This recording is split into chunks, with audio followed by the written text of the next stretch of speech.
السلام علیکم ورحمۃ اللہ وبرکاتہ۔ وعلیکم السلام ورحمۃ اللہ وبرکاتہ۔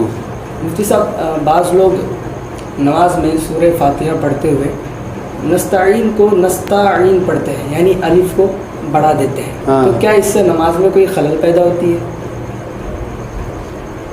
بسم اللہ الرحمن الرحیم۔ الصلاۃ والسلام علیک یا رسول اللہ، الصلاۃ والسلام علیک یا نبی اللہ، الصلاۃ والسلام علیک یا حبیب اللہ وعلی آلک و اصحابک یا نور اللہ صلی اللہ تعالیٰ علیہ وسلم۔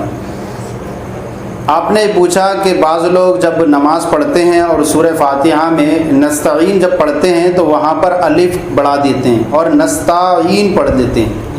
اس کے تعلق سے شیخ الاسلام والمسلمین امام اہل سنت اعلیٰ حضرت رضی اللہ تعالیٰ عنہ فتاوی رضویہ جلد سوم صفحہ نمبر 191 پر ارشاد فرماتے ہیں کہ نستعین میں اگر جو ہے وہ الف کو دراز کر دیا اور یوں پڑھا کہ نستعین پڑھا تو ایسی صورت میں یہ بے معنی ہے اور اس سے نماز فاسد ہو جائے گی۔